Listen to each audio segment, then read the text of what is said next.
നമസ്കാരം, പ്രവാസി മലയാളിയിലേക്ക് സ്വാഗതം. സലാല വിമാനത്താവളത്തിൽ ഇന്ധനവിലയിൽ നേരിട്ട് സബ്സിഡി നൽകാൻ സുൽത്താൻ ഹൈതം ബിൻ താരിഖ് നിർദ്ദേശം നൽകിയതോടെ സലാല മസ്കറ്റ് റൂട്ടിൽ നിരക്ക് കുറയുമെന്ന പ്രതീക്ഷയിൽ യാത്രക്കാർ. കഴിഞ്ഞ ദിവസം ചേർന്ന മന്ത്രിസഭാ യോഗത്തിലാണ് മസ്കറ്റ് വിമാനത്താവളത്തിന് നൽകുന്നതുപോലെ സലാലയ്ക്കും എണ്ണ സബ്സിഡിയിൽ ഇളവ് നൽകാൻ സുൽത്താൻ നിർദ്ദേശിച്ചത്. നിർദ്ദേശം ഉടൻ നടപ്പാക്കുമെന്ന് ഒമാൻ എയർപോർട്ട്സ് അറിയിച്ചു.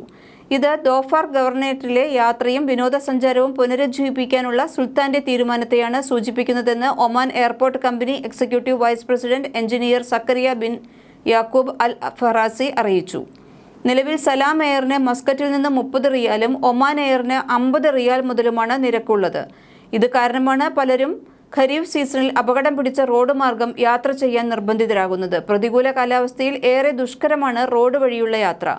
കഴിഞ്ഞ സീസണിലടക്കം നിരവധി അപകടങ്ങളാണ് നടന്നിട്ടുള്ളത്. Air Arabia, Jazeera Airways, Wizz Air തുടങ്ങിയ വിദേശ എയർലൈനുകളും സലാലയിലേക്ക് സർവീസ് നടത്തുന്നുണ്ട്.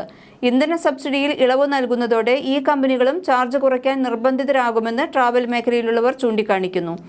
ഈ വർഷത്തെ ഖരീഫ് സീസൺ 2679 ഫ്ലൈറ്റുകളാണ് സലാലയിലേക്ക് ഷെഡ്യൂൾ ചെയ്തിരിക്കുന്നതെന്ന് ഒമാൻ എയർപോർട്ട്സ് അറിയിച്ചു. ജൂൺ 21 മുതൽ സെപ്റ്റംബർ 21 വരെയുള്ള കാലയളവിലാണ് സലാല എയർപോർട്ടിൽ ഇത്രയും വിമാനങ്ങൾ എത്തുന്നത്. ഇതിൽ 1456 ആഭ്യന്തര വിമാനങ്ങളും 1223 അന്താരാഷ്ട്ര വിമാനങ്ങളും ഉൾപ്പെടും. ദോഫാർ ഗവർണറേറ്റിലേക്കും തിരിച്ചുമുള്ള വിമാനങ്ങളുടെ എണ്ണം വർദ്ധിപ്പിച്ച് വിനോദസഞ്ചാരം സുഗമമാക്കാനാണ് സുൽത്താന്റെ ഈ നിർദ്ദേശങ്ങളുടെ ലക്ഷ്യമിടുന്നതെന്ന് ഒമാൻ എയർപോർട്ട് അധികൃതർ പറഞ്ഞു. വിമാന കമ്പനികൾ തമ്മിലുള്ള മത്സരം കാരണം എല്ലാ വിഭാഗം യാത്രക്കാർക്കും ടിക്കറ്റ് നിരക്ക് കുറയുകയും ചെയ്യും. ഖരീഫ് സീസൺ സലാല എയർപോർട്ടിന്റെ വളരെ പ്രാധാന്യമുള്ള കാലമാണ്. GCC രാജ്യങ്ങളിൽ നിന്നടക്കം നിരവധി സഞ്ചാരികളാണ് പച്ചപ്പ് നുകരാനും നൂൽമഴ ആസ്വദിക്കാനുമായി വിമാനമാർഗം എത്തിച്ചേരുന്നത്. ഒമാൻ എയർ, കുറഞ്ഞ നിരക്കിലുള്ള സലാം എയർ എന്നിവയും മറ്റ് പ്രാദേശിക അന്തർദേശീയ വിമാന കമ്പനികളും GCC, ഇന്ത്യ, പാകിസ്ഥാൻ എന്നിവയുടെ തലസ്ഥാനങ്ങളിൽ നിന്ന് സലാല എയർപോർട്ടിലേക്ക് നേരിട്ട് ഫ്ലൈറ്റുകൾ സർവീസുകൾ നടത്തുന്നുണ്ട്.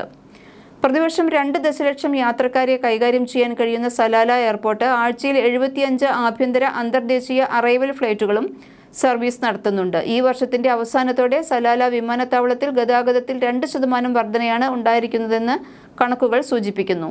കഴിഞ്ഞ ഖരീഫ് സീസണിൽ സലാല വിമാനത്താവളത്തിലൂടെ യാത്ര ചെയ്തത് 4,63,848 പേരാണ്. ജൂൺ 21 മുതൽ സെപ്റ്റംബർ 21 വരെയുള്ള കാലയളവിലെ കണക്കാണ് ഇത്. 2021 കാലയളവുമായി താരതമ്യം ചെയ്യുകയാണെങ്കിൽ 46% വർധനയാണ് കഴിഞ്ഞ വർഷം ഉണ്ടായിരിക്കുന്നത്. Wizz Air, Fly Dubai, Gulf Air, Jazeera Airways, Kuwait Airways, flynas, Qatar Airways എന്നിവയുൾപ്പെടെ ഖരീഫ് സീസണിൽ എല്ലാ GCC രാജ്യങ്ങളും സലാല വിമാനത്താവളത്തിലേക്ക് നേരിട്ട് വിമാന സർവീസുകൾ നടത്തിയിരുന്നു. അബുദാബി, ദുബായ്, ഷാർജ വിമാനത്താവളങ്ങളിൽ നിന്ന് സലാലയിലേക്ക് 536 വിമാനങ്ങളാണ് സർവീസ് നടത്തുന്നത്. ഇതിൽ അബുദാബിയിൽ നിന്ന് വിസ എയർ 87, എയർ അറേബ്യ 93, ഷാർജയിൽ നിന്ന് 175, ദുബായ് വിമാനത്താവളത്തിൽ നിന്ന് ഫ്ലൈ ദുബായ് 181 വിമാനങ്ങളും സലാലയിലേക്ക് പറത്തും. സൗദി അറേബ്യയിലെ റിയാദ്, ജിദ്ദ, ദമ്മാം, ബുറൈദ എന്നിവിടങ്ങളിൽ നിന്ന് സൗദി ഫ്ലൈനാസ് 188 വിമാനങ്ങൾ, ഖത്തറിലെ ഹമദ് അന്താരാഷ്ട്ര വിമാനത്താവളത്തിൽ നിന്ന് ഖത്തർ എയർവേസ് 270 വിമാനങ്ങൾ, കുവൈറ്റിലെ കുവൈത്ത് എയർപോർട്ടിൽ നിന്ന് Kuwait Jazeera Airways 57, Kuwait Airways 26 വിമാനങ്ങളും സലാലയിലേക്ക് സർവീസ് നടത്തും. ഇതിനും പുറമെയാണ് എയർ ഇന്ത്യ എക്സ്പ്രസിന്റെ 40, പാകിസ്ഥാൻ എയറിന്റെ 54 വിമാനങ്ങളും സലാലയ്ക്ക് ലഭിക്കുന്നത്. ഇതിനു പുറമെ ദേശീയ വിമാന കമ്പനിയായ ഒമാൻ എയർ, ബജറ്റ് വിമാനമായ സലാം എയറും സലാലയിലേക്ക് സർവീസ് നടത്തുന്നുണ്ടെന്ന് സലാല എയർപോർട്ടിലെ Oman airport company executive vice president പറഞ്ഞു. കൂടുതൽ പ്രവാസി വാർത്തകൾക്കായി ഈ ചാനൽ സബ്സ്ക്രൈബ് ചെയ്യൂ.